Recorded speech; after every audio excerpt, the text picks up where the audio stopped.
Bismillahirrahmanirrahim. Assalamualaikum warahmatullahi wabarakatuh. Punten yang di luar mungkin bisa masuk ke dalam karena masih ada tempat, ada majelis biar bersatu.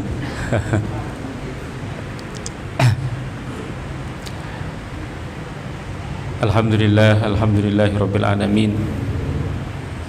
Wa bihi nasta'inu ala umuri dunya waddin.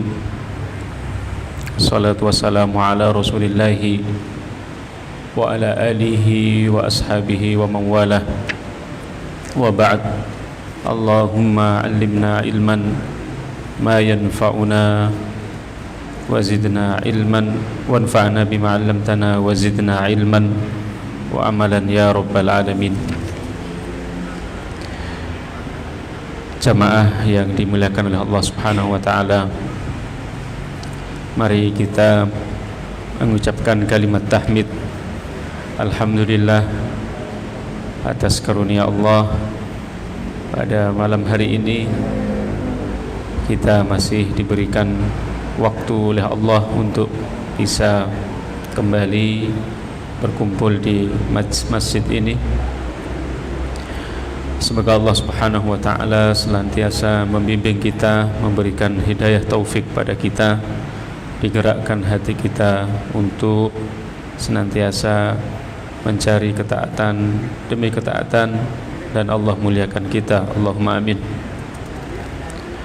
Tak lupa salam serta salawat tetap tercurahkan pada Nabi kita, Nabi Muhammad sallallahu alaihi wasallam, Nabi yang mulia, Nabi yang kita damba syafaatnya, Nabi yang kita harapkan syafaatnya di yaumil qiyamah.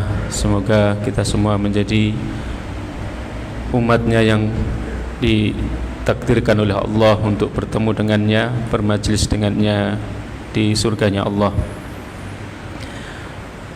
Hadirin hadirat yang dimuliakan oleh Allah Subhanahu wa taala, pada kesempatan kali ini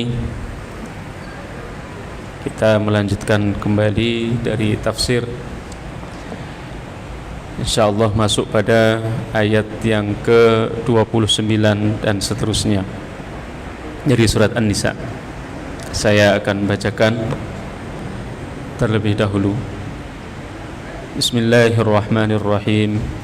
Ya ayyuhalladzina amanu la ta'kulu amwalakum bainakum bil batil illa an takuna tijaratan an taradin minkum wa la taqtulu anfusakum innallaha kana bikum rahima.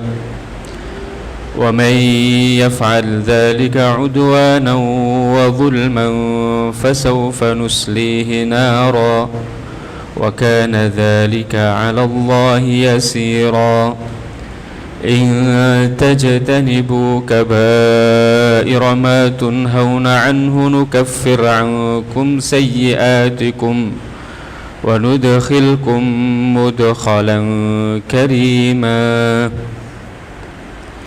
Hai orang-orang yang beriman, janganlah kamu saling memakan harta sesamamu dengan jalan yang batil, kecuali dengan jalan perniagaan yang berlaku dengan suka sama suka di antara kamu. Dan janganlah kamu membunuh dirimu, sesungguhnya Allah adalah Maha Penyayang kepadamu. Dan barang siapa yang berbuat demikian dengan melanggar hak dan zalim, maka kami kelak akan memasukkannya ke dalam neraka. Yang demikian itu adalah mudah bagi Allah. Jika kamu menjauhi dosa-dosa besar di antara dosa-dosa yang kamu dilarang mengerjakannya, niscaya kami hapus kesalahan-kesalahanmu dari dosa-dosamu yang kecil, dan kami masukkan kamu ke tempat yang mulia, yaitu surga. Jamaah sekalian yang dimuliakan oleh Allah, ini ayat adalah ayat yang masih mengingatkan kita, menyeru kepada orang-orang beriman agar memperhatikan maslahat bersama, maslahat sosial ya. Di sana ada hal yang diatur oleh Allah sehingga Allah undang kita, Allah panggil. Artinya kalau Allah menyebut kata atau huruf nida, ya ayyuhalladzina amanu, wahai orang-orang yang beriman, berarti ayat tersebut pasti adalah ada ayat yang perlu diperhatikan. Biasanya nadanya kalau enggak perintah Allah akan perintahkan, atau larangan yang Allah akan larang. Makanya kemudian Ibnu Mas'ud radhiyallahu an berkata, "Idza sami'tumun nida ya ayyuhalladzina amanu fa'ar'i sam'ak." Ya, imma amrun tu'mar au nahyun tunha. Jika engkau diseru di dalam ayat Al-Qur'an dengan huruf nida, wahai orang-orang yang beriman, maka perhatikan seruan itu. Karena apa? Biasanya ada perintah yang akan diperintahkan oleh Allah, atau ada larangan yang akan dilarang olehnya. Pada ayat ini ada larangan. Larangan itu berupa apa? La ta'kulu amwalakum bainakum bil batil.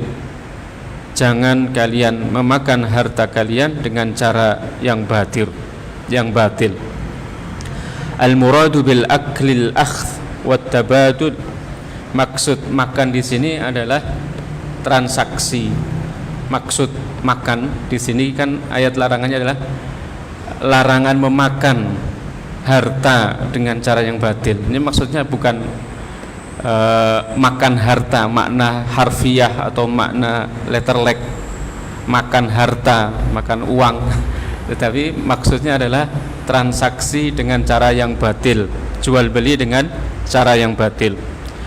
Al-muradu bil akli al-akhdhu wat tabadul, wa summiya aklan li'anna al-maqsud al-ghalib min tabadulil mal huwa al-akl.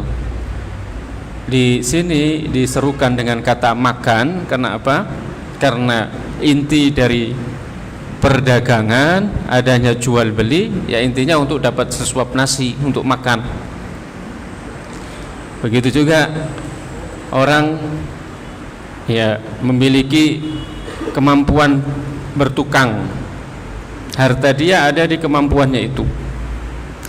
Orang memiliki kemampuan menerangkan sebuah pelajaran atau seorang guru, harta dia ada di ilmunya itu. Orang memiliki kemampuan untuk berdagang, jual beli, dari dia mengambil barang dari satu daerah yang harganya lebih murah, kemudian dijual ke daerah yang lain yang harganya bisa dijual dengan mengambil keuntungan, atau disebutnya dengan kulaan. Nah, di situ pada muamalah seperti itu diperhatikan, jangan sampai ada hal zalim dilakukan oleh kita semua ketika sedang mengais rizki, sedang mencari nafkah dengan kemampuan-kemampuan kita ini. Ya, jangan sampai kemudian kita mendapatkan rizki, ya, mendapatkan uang dari hasil kerja kita, mendapatkan harta dari hasil kerja kita, tapi dilakukan dengan cara yang salah. Contohnya, seseorang yang ingin membangun rumah, dia nggak punya kemampuan, tidak punya skill untuk bangun rumah. Kemudian dia minta atau mencari tukang untuk membangun rumah. Ya, cari mungkin ada 4 atau 5 tukang begitu ya. Dalam proyeknya membangun rumah itu mungkin 1 tahun atau 2 tahun tergantung dananya. Ya, jangan sampai ada hak yang tidak tertunaikan bagi yang ingin membangun rumah itu. Dia harus membayarnya setiap hari, dihitung berapa. Ya, begitu juga yang menjadi tukang.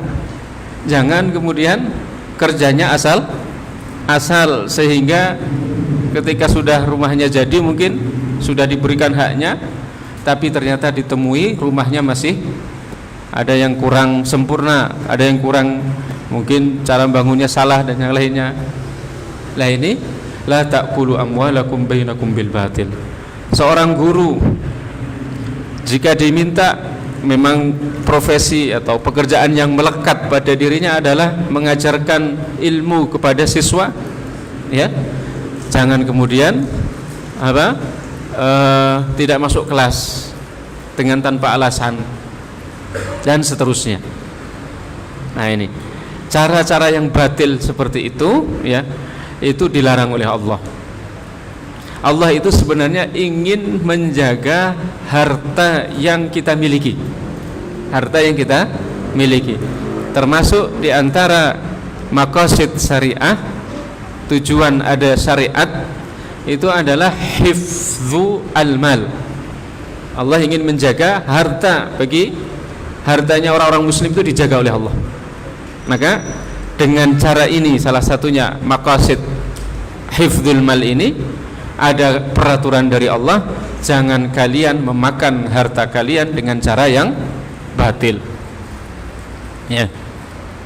Sehingga di dalam madhab Imam Syafi'i itu yang namanya akad jual beli harus menggunakan sighah, harus menggunakan akad akad diucap. Saya menjual rumah ini, ada transaksi akad jual beli, harus ada lafadz yang terucap, sighah ijab qabul. Itu namanya supaya tidak merekayasa akad transaksi jual beli, ya, supaya benar-benar transaksi jual beli itu perfect. Tetapi ini kemudian kalau dipraktekkan di masa kontemporer sekarang tentunya agak susah. Kita beli barang di supermarket atau di mana begitu, ya, itu cukup dengan ngambil barang kemudian distorkan ke kasirnya, enggak kemudian kita ucapkan akad saya membeli supermi ini dengan harga, kemudian penjualnya bilang ya, cukup kita lihat kemudian barang itu di barcode begitu, ya.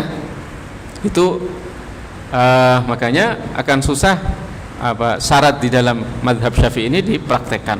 Makanya kemudian imam-imam yang lain seperti Imam Malik, Imam Abu Hanifah, Imam Ahmad bin Hanbal menyatakan bai'ul mu'atah, ya, jual beli yang mu'atah, ya, barangnya itu diambil kemudian pembeli menyetorkan uang kepada penjual meskipun tidak ada lafadz, itu namanya bai'ul mu'atah. Jual beli hanya membeli seperti kita di supermarket begitu, itu sah. Tapi dalam mazhab Syafi'i tidak sah. Ini ijtihad, ya. Jadi kalau fikih itu kan berbeda pendapat. Mereka yang berbeda pendapat adalah para a'immatul fuqaha, ya. Perbedaannya ada hikmah. Tapi kalau kita yang berbeda pendapat, perbedaan kita sering tidak hikmah. Artinya apa? Bai'ul mu'atah itu tetap sah dinyatakan oleh para ulama. Nah, dalam mazhab Syafi'i bai'ul mu'atah tidak sah. Ya, kenapa? Untuk kehati-hatiannya supaya tidak merekayasa akad transaksi jual beli. Nah, ini karena termasuk dosa besar, Pak, ya, berlaku curang dalam jual beli, ya, menakar, mengurangi takaran, itu kan juga ada celaannya. Wailul lil mutaffifin alladzina idza iktalu 'alan nasi yastawfun wa idza kaluhum aw wazanuhum yukhsirun. Nah, ini cara-cara memakan harta dengan cara yang batil ini termasuk dari dosa besar, ya, apalagi sampai korupsi, ya. Berapa kilo emas, Pak? Monas itu berapa kilo di atasnya itu? Ya, itu sayang tahu. Jadi ini salah satu konsep di dalam syariat, ya. Allah menjaga harta. Dari ayat ini faedahnya apa? Bukti Allah itu kemudian menjaga harta manusia adalah dengan mengatur supaya manusia itu tidak memakan harta dengan cara yang batil. Kemudian nanti yang kedua seterusnya masih di ayat ini, ayat 29, illa an takuna tijaratan an taradin minkum, kecuali kalian melakukan perniagaan yang atau jual beli tijarah yang kalian dalam transaksi kalian itu antaradin minkum, berdasarkan keridhaan antara penjual dan pembeli. Ketika melakukan transaksi cocok harga, ya, kemudian sama-sama senang, harganya cocok, barangnya cocok, ya, antaradin minkum, burika lahuma. Ya, dalam satu riwayat hadis, kalau orang melakukan transaksi jual beli kemudian sama-sama ridha, transaksinya itu diberkahi oleh Allah Subhanahu wa taala. Tapi kok kadang delalahin apa? Kadang setelah jual beli, ya, udah ridha di tempat, pas dibawa pulang gelo. Nah, ini keberkahannya jadi hilang. Ya. Jual beli itu makanya dari sini para fuqaha terutama dalam bab muamalah menyebutkan syarat jual beli adalah adanya keridhaan antara penjual dan pembeli. Ridha, saling terima, saling ridha. Ya. Maka kemudian juga ada fikihnya, ada khiyar, boleh memilih untuk meneruskan akad jadi beli atau membatalkan akad. Ada nanti pembagiannya khiyar majlis, khiyar dalam satu majlis, ya, artinya kalau sudah pindah dari tempat jual beli itu sudah nggak ada pilihan lagi, ya, itu boleh memilih dalam majlis jual beli itu, tempat atau toko atau warung atau dan yang lainnya. Tapi kalau kemudian mensyaratkan boleh membatalkan akad jual beli setelah 3 hari, ya, setelah dibawa pulang ternyata barangnya nggak cocok, kemudian boleh dibawa lagi, atau kita kenal dengan apa, Pak? Garansi. Itu namanya khiyar syart. Khiyar syart. Nah, itu boleh juga. Ya. Nah, ini untuk apa? Untuk tadi menciptakan keridhaan antara penjual dan pembeli. Ya. Kemudian jual beli ini ada jual beli yang diharamkan, dan jual beli yang diharamkan contohnya diantaranya adalah, ya, jual beli yang barang yang dijual adalah sesuatu yang haram, ya, menjual khamr, ini jual belinya haram, barangnya sudah haram, ya, kemudian pekerjaannya atau jual belinya itu, ya, haram juga. Kemudian jual beli yang barangnya tidak dimiliki itu juga haram, ya. La tabi' ma laysa indak, jangan kamu menjual sesuatu yang kamu tidak miliki. Nah, ini. Atau jual beli yang barangnya tidak jelas, ya. Dulu ada adat orang Arab jahiliyah itu, ya, ketika ingin membeli barang dia melemparkan kerikil atau disebut dengan bai'ul hasah, melemparkan kerikil. Misalkan ada kain berwarna-warni di sebuah toko, nah, kemudian dia ambil kerikil itu, ya, kain mana yang terkena lemparan kerikilku ini, maka saya akan beli dengan harga sekian. Nah, kemudian dilempar. Ini nggak boleh, ya. Dan macam-macam jual beli yang diharamkan yang lainnya. Dan ketahuilah bahwa jual beli itu berbeda dengan yang namanya riba. Ini kembali ke surat Al-Baqarah yang dulu pernah kita kaji bersama dalam kajian tafsir, ya. Wa ahallallahu al-bai'a wa harramar riba. Allah menghalalkan jual beli dan mengharamkan riba. Riba ini dampaknya adalah merusak tatanan struktural sosial. Yang kaya semakin kaya dan yang miskin semakin miskin. Karena apa? Seseorang hanya ingin, kalau dia bermuamalah riba itu, ingin mendapatkan keuntungan dari uang atau harta yang dia miliki. Uang yang dia miliki ini beranak menjadi uang yang lebih, menjadi keuntungannya tanpa dia melakukan pekerjaan. Contohnya seseorang meminjamkan uang kepada si A, meminjamkan uang kepada si B 100 juta. Ya. Dia bermuamalah dengan cara riba. Apa? Kamu harus mengembalikan uang 100 juta itu kepada saya, ya, di bulan Agustus tanggal 17 Agustus. Ya, kalau nggak bisa, ya sudah, nanti uluran bertambahnya hari kena denda sekian. Ada bunganya di situ. Ini haram. Artinya apa? Dia ingin mendapatkan keuntungan dari peminjaman uangnya itu dengan cara tidak produktif, dengan cara bukan sektor real, ya. Ingin mendapatkan uang dan uang itu beranak menjadi uang lagi karena dia pinjam. Jadi yang menanggung resiko adalah peminjam. Ya. Dia hanya mendapatkan keuntungan, yang pemilik uang untuk diutangkan itu atau pemodal begitu, ya. Dia taunya untung saja. Nah, ini haram. Nanti riba itu di anatominya atau pembagiannya menjadi dua. Ada riba fadl sama riba nasi'ah. Riba nasi'ah, ya, yang didapat dengan cara penangguhan hutang tadi. Kalau riba fadl itu riba karena kelebihan. Ada 6 barang riba yang berlaku padanya, yang riskan padanya riba.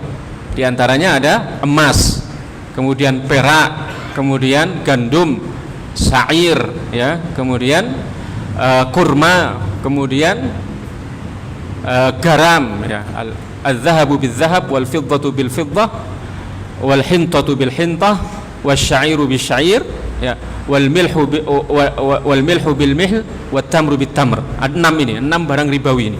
Ya, jadi 6 barang ribawi ini atau riba fadl ini itu syaratnya apa? Harus terima secara kontan dan harus sepadan. Ya, misalkan emas 1 gram merek Semar, ya, ingin dibarterkan dengan emas 1 gram merek Jawa. Ya, harus sama. 1 gram nggak boleh kemudian 1 gram 1,5.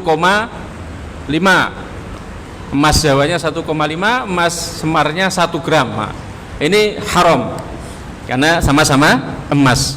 Tapi boleh, ya, ada kelebihan kalau emas ditukar dengan gandum misalkan, boleh. Emas ditukar dengan garam. Nah, emas 1 gram ditukar dengan garam berapa kilo begitu, itu boleh. Karena berbeda jenis. Ya, fa idza ikhtalafa hadhil asnaf fabi'u kaifa syi'tum. Kalau 6 ini berbeda, barternya berbeda, ketika melakukan tukar menukarnya itu berbeda jenisnya, maka boleh tidak sepadan, boleh kemudian tidak kontan. Tapi kalau barternya sama-sama jenisnya, syaratnya 2. Apa tadi, Pak?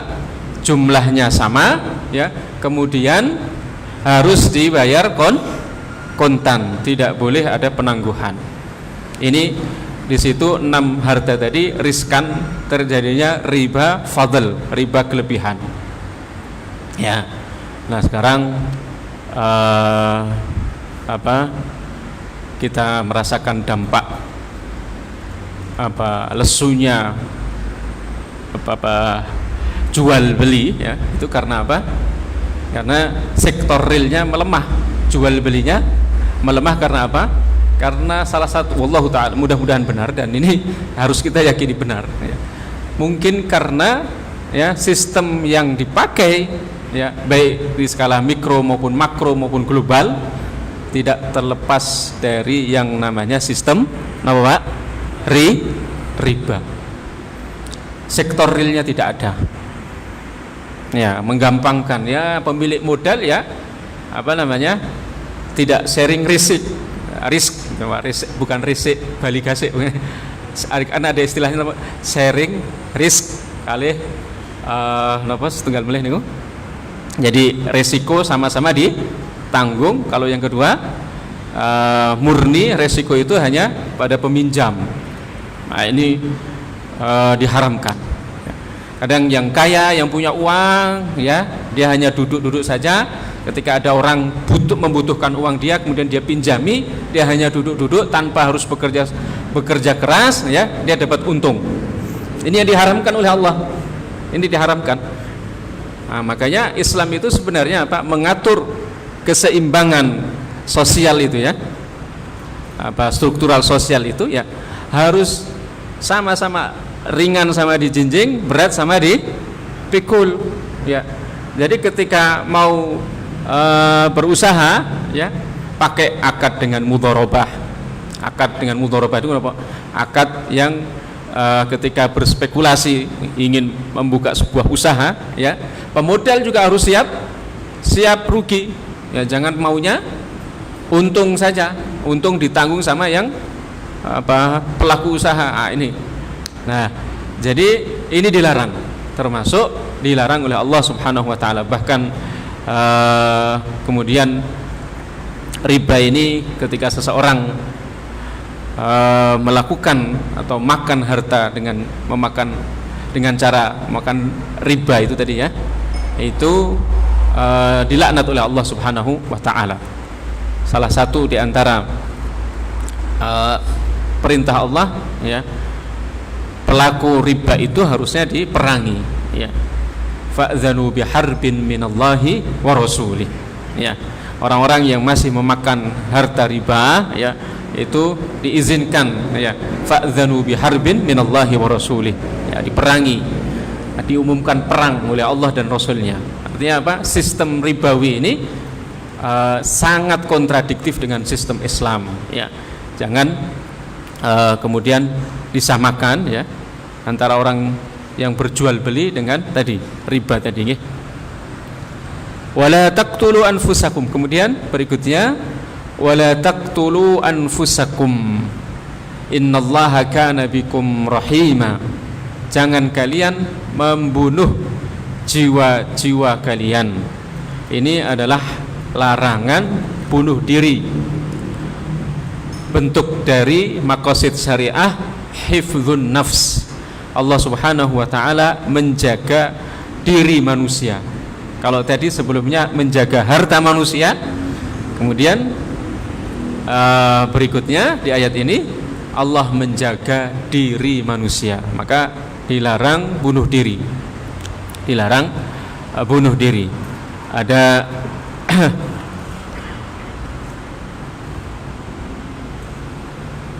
man qatala nafsan bighairi nafsin aw fasadin fil ard faka'annama qatala an-nasa jami'a, ya. Jadi dilarang membunuh diri, ya, mungkin karena banyak pikiran, ya, kemudian banyak masalah, ya, kemudian sudah diambil pisau, kemudian di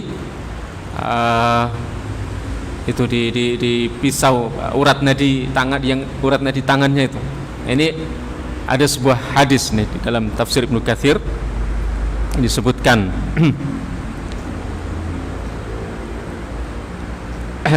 hadis-hadis tentang pelaku bunuh diri ini. Di antaranya hadis yang disampaikan oleh Abu Hurairah dari Rasulullah sallallahu alaihi wasallam, man qatala nafsahu bihadidatin fahadidatuhu fi yadihi yaja'u biha batnuhu yaumal qiyamah. Barang siapa yang membunuh dirinya sendiri dengan sebuah besi, maka besi itu akan berada di tangannya yang dipakainya untuk menusuk perutnya kelak di hari kiamat. Fi nari jahannam khalidan mukhallada.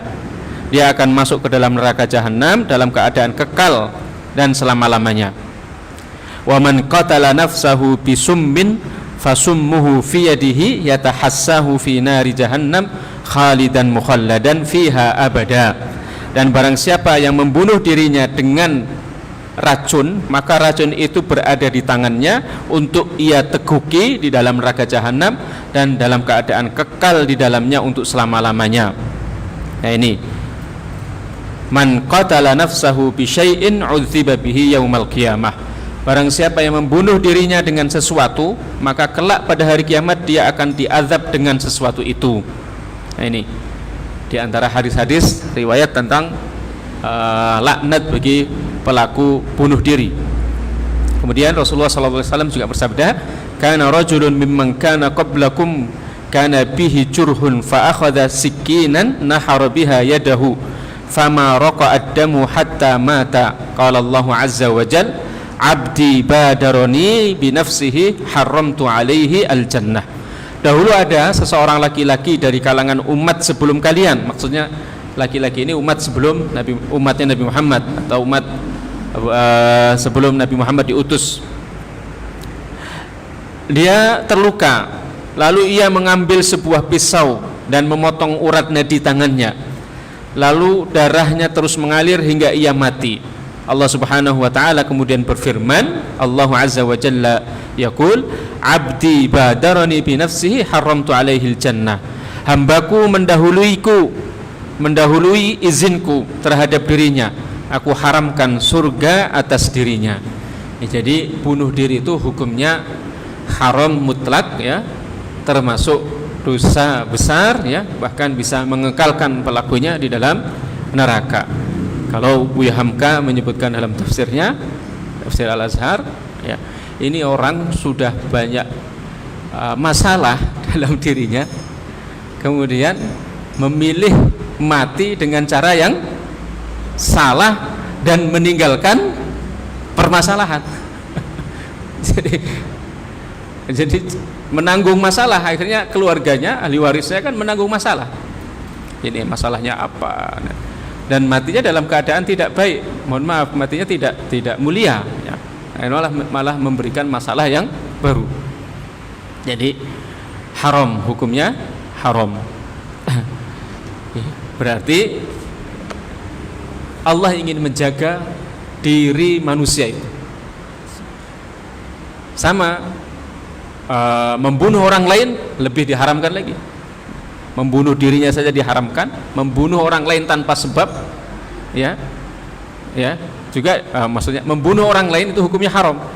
Nanti di An-Nisa ayat ke 100 sekian, kalau salah 101 atau 102 diberitahukan oleh Allah apa hukum bagi orang yang membunuh diri orang ya. Wa ma kana lil mu'minin an yaqtula mu'minan illa khata'a, dan tidaklah seorang mukmin itu membunuh seorang mukmin kecuali karena salah. Mungkin ada seseorang, la qadarullah, semoga tidak terjadi, ada seseorang buat mainan pesawat-pesawatan dari kertas, kemudian setelah jadi dia terbangkan, terkenalah pada orang lain, meninggal dia. Itu namanya dalam bahasa fikih qatlul khata', membunuh dengan cara yang salah, bukan qatlul amd, bukan membunuh dengan cara yang sengaja, tidak disengaja. Apa kafarahnya? Ada, tetap ada kafarahnya. Wa man yaqtul mu'minan khata'an fatahriru raqabatin mu'minah wa diyatun musallamatun ila ahliha. Siapa yang membunuh seorang mukmin dengan cara yang salah tadi, bukan dengan cara sengaja tadi, pesawat dari kertas dilempar, la qadarullah, semoga tidak terjadi itu. Ini permisalan yang nggak mungkin ya. Dia harus membayar diah dan dia harus memerdekakan fatahriru raqabah, memerdekakan budak, fatahriru raqabatin mu'minah wa diyatun musallamah. Diatnya apa? Ya diatnya setara dengan 100 ekor unta ya. Kalau nggak bisa memerdekakan budak, nggak punya 100 ekor unta atau harta yang senilai 100 ekor unta ya, faman lam yajid fasyamu syahraini mutatabi'aini taubatan minallah, puasa. Faman lam waman yaqtul mu'min waman qatala mu'minan khata'an fatahriru raqabatin mu'minah wa diyatun musallamatun ila ahliha wa tahriru raqabatin mu'minah faman lam yajid fasyamu syahraini mutatabi'ain ya. Kalau nggak bisa puasa 2 bulan. Nah ini artinya apa? Ada kafarohnya bagi yang melakukan pembunuhan secara salah. Apalagi yang membunuh dengan cara sengaja. An-nafsu bin nafs. Tadi ya. Wa man yaqtul mu'minan muta'ammidan fajaza'uhu jahannam khalidan fiha. Dan barang siapa yang membunuh seseorang mukmin dengan cara zulm, ya, dengan cara aniaya, ya, maka dia balasannya adalah neraka jahanam. Ya, an-nafsu bin nafs, ya, berarti dia harus dikisos, harus terkena kisos. Ya. Jadi ini bukti Allah Subhanahu wa taala menjaga diri manusia. Tapi sekarang kita lihat, mohon maaf, harga diri seorang manusia itu murah sekali, ya. Di kasus di Palestina sana, ya, darah bercucuran, ya, seperti tiada harganya, ya. Terakhir kita lihat ada kem pengungsi itu, ya, dari muslimin Palestina masih saja dijatuhi apa Pak? Roket oleh Israel, ya. Ini termasuk alamat qurbaz zaman, ya. Alamat dekatnya hari kiamat adalah apa? Harga darah seorang mukmin itu begitu murah, ya, tertumpah dengan mudah. Ini termasuk dalam sebuah riwayat, dalam sebuah hadis, ya, itu ciri dekatnya tanda hari akhir, ya.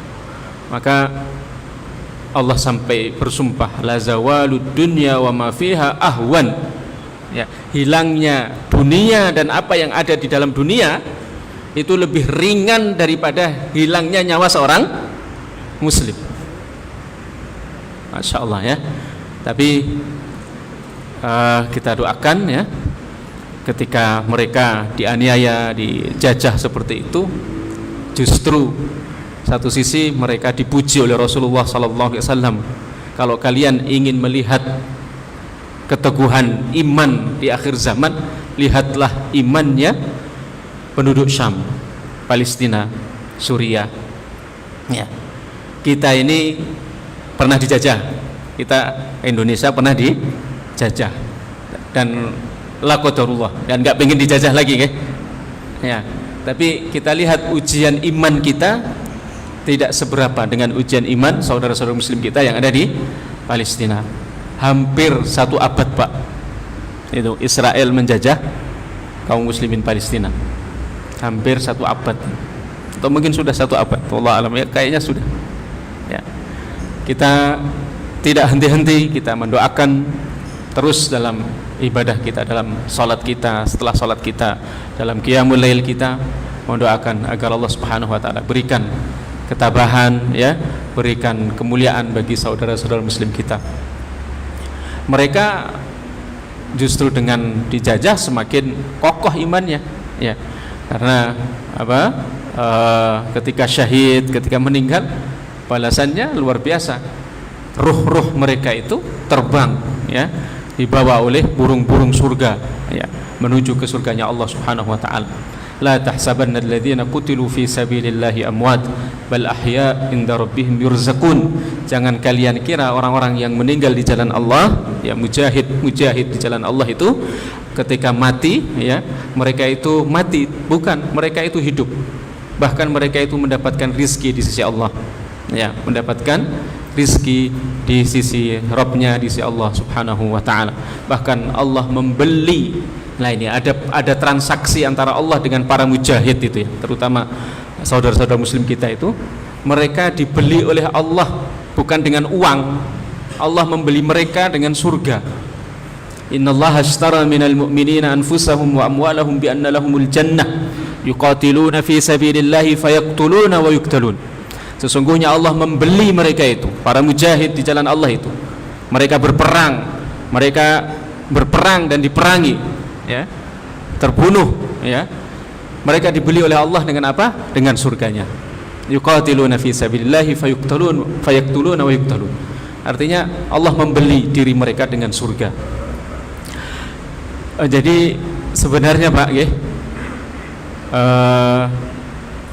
Allah Subhanahu wa taala itu menjaga harta, kemudian menjaga jiwa itu ya, bukti maha kasihnya Allah, maha sayangnya Allah atas manusia. Makanya ditutup di ayat 29 ini dengan innallaha kana bikum rahima. Sesungguhnya Allah itu terhadap kalian sangat-sangat sayang, sangat-sangat santun, sangat-sangat kasih. Ya, makanya Allah melarang adanya kezaliman, bunuh diri, melarang adanya kezaliman, membunuh jiwa orang lain, melarang adanya kezaliman, ya, apa tadi? Memakan harta dengan cara yang batil. Ini bukti Allah Maha sayang sama manusia. Ya. Makanya tersebut juga dalam satu riwayat, ya, Allah itu memiliki 100 rahmat. Satu rahmatnya Allah turunkan ke dunia, ya, berserikat di antaranya orang-orang mukmin dan orang-orang kafir. Itu baru satu rahmat yang kita rasakan di dunia ini. Berserikat dengan orang kafir, berserikat dengan hewan, ya, alam semuanya. Itu baru satu. Dan 99 rahmatnya yang lain itu disimpan di yaumil qiyamah dan akan diberikan kepada siapa, Pak? Kepada orang-orang yang beriman. Ya. Jadi innallaha kana bikum rahima. Jadi Allah Subhanahu wa taala adalah zat yang maha penyayang atas kalian, ya. Maka tadi di awal Allah ingin menyampaikan peraturan ini tolong dijaga dengan baik, ya. Orang-orang mukmin harus memperhatikan aturan ini. Kemudian ditutup di ayat ini dengan statement dari Allah, sesungguhnya Allah Subhanahu wa taala itu memberikan peraturan tadi karena kasih sayangnya, ya, karena kasih sayangnya. Kemudian wa man yaf'al dzalika 'udwanan wa dzulman fasawfa nuslihi nara wa kana dzalika 'ala Allah yasira. Dan barang siapa, ya, yang melakukan hal itu atau melakukan makan harta dengan cara yang batil tadi, atau membunuh jiwanya sendiri, atau membunuh jiwa orang lain, dirinya orang lain, maka membunuh dengan cara yang zalim, dengan cara yang aniaya tadi, fasawfa nuslihi nara, Allah akan balas dengan dikembalikan pada neraka Jahannam. Fasawfa nuslihi nara wa kana dzalika 'ala Allahi yasira. Dan yang demikian itu adalah mudah bagi Allah Subhanahu wa taala. Kemudian saya tutup dengan ayat 31, in tajtanibu kaba'ira ma tunhauna an. Jika kalian menjauhi dosa-dosa besar yang kalian dilarang jatuh padanya, in tajtanibu kaba'ira ma tunhauna an nukaffir ankum sayyi'atikum. Kami, kata Allah, kami hapus kesalahan-kesalahanmu, dosa-dosa kecilmu, wa nudkhilkum mudkhalan karima, dan kami akan masukkan kalian ke dalam tempat yang mulia, yaitu berupa surga. Jadi dosa dari ayat ini, kita atau ahlu sunnah wal jamaah membagi dosa itu menjadi dua. Ada dosa besar dan dosa kecil, ya. Di antara dosa-dosa besar yang harus kita jauhi, ya, ada satu riwayat, istanibu sab'al mubiqat, jauhilah oleh kalian 7 perkara yang menghancurkan. Asyirku billah, yang pertama adalah menyekutukan Allah. Kemudian yang kedua uququl walidain, ya, durhaka pada kedua orang tua. Aklur riba, ya, memakan harta riba. Kemudian qatlun nafs, membunuh orang, ya. Kemudian at-tawalli yaumaz zahaf, ya, berpaling dari medan jihad saat sudah berhadapan-hadapan dengan musuh, ya. Kemudian apa? Ada 7, Pak, ya. Asyirku billah. Apa tadi? Saya lupa. Ya. Kurang 2 tadi. Asyirku billah, qatlun nafs, sihir, ya. Aklur riba, makan harta riba. Aklu malal yatim, kemudian makan harta anak yatim. Wa tawalli yaumaz zahaf, kemudian berpaling dari medan perang. Wa qadhful muhsanatil mu'minatil ghafilat, menuduh seseorang mukmin, ya, menuduh berbuat zina pada seorang mukminah ya dengan tanpa bukti. Ini juga termasuk dosa besar. Insya Allah kita lanjutkan kembali penafsiran dari ayat-ayat di surat An-Nisa ini pada pertemuan yang akan datang. Subhanakallahumma bihamdika nasyhadu an la ilaha illa anta nastaghfiruka wa natubu ilaik. Khairu da'wana alhamdulillahi rabbil alamin. Assalamualaikum warahmatullahi wabarakatuh.